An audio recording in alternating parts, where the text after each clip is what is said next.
Hey everybody, it's Al with BobCAD. So today I wanted to look at our new Z-level finish toolpath and some of the new options that are available and how it performs a little bit differently than the previous version. So the first thing I'm going to do is I'm going to mirror this the purple body. I'm going to mirror it on the XY plane. I'm going to make a copy and choose OK. Alright, so now what I'm going to do from here is I'm going to subtract. I'm going to keep this shape and subtract this purple one and this purple one, and then that's going to give me this blade shape here. Okay, so now that we have this, we want to create a new job, and from here, not too concerned with my origin or my stock size, but what I want to show is just the Z-level finish toolpath and what's a little bit different. So if we load mill 3-axis and we select all our geometry here, and let's go to advanced Z-level finish, and then I'll just drop my tool size down and just change my depth of cut, loosen up my machining tolerance, and compute this. What we're going to see is the tool path that is generated. Let me add, make my stock a little more transparent. So you can see we have a couple of paths that are created just to machine along the taper on this blade here. Okay, so in the previous versions of BobCAD, typically it would just cut all the way around the part. So now it's really just targeting those angled surfaces automatically. No boundaries, it's just coming right at them. There's a bunch of other things that we can do. I set my step down to 50 thou. I'm going to use an adaptive depth, and I'm going to recompute this.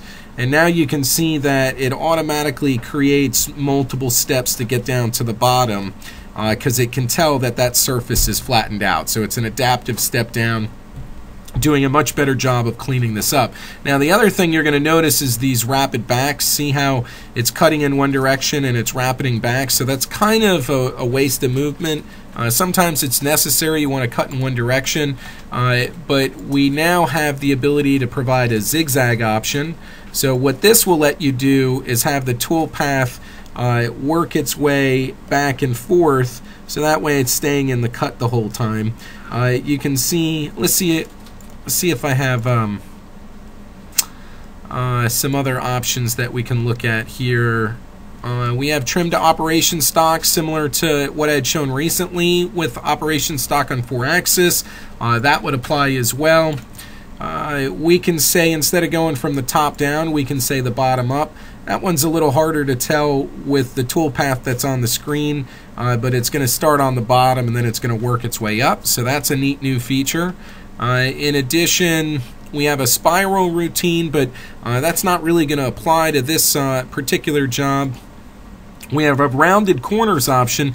Now I don't really have an inside corner to look at, but if I had a sharp inside corner here, instead of it coming off on a 90, we can give it a radius value to smooth it out, which is kind of nice. Let's see what else we got here. Lead in, so we can add some leads if we wanted to do circular. Let's see what this does.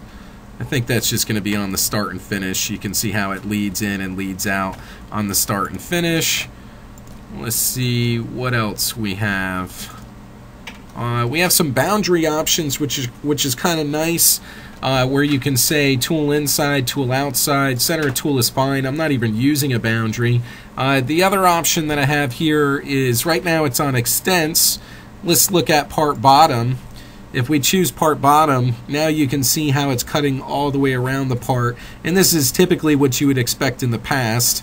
Now let's go back into here and let's do 3D extents and recompute, and now really the only difference there is it's just going to extend past this edge a little bit further, which is kind of nice. So these are just some of the new features in the advanced Z-level finish, I find that they offer a lot more control and the ability to target the areas you want to machine a lot easier without generating boundaries, just like the trim to operation stock, and then also the angle ranges, which we actually didn't use in this example. But if you guys have any questions about our new advanced Z-level finish, let us know. Message me or reply back to the Facebook, the YouTube, or whatever thread this video may be posted in. Otherwise, we'll see you guys in the next video. Thank you so much.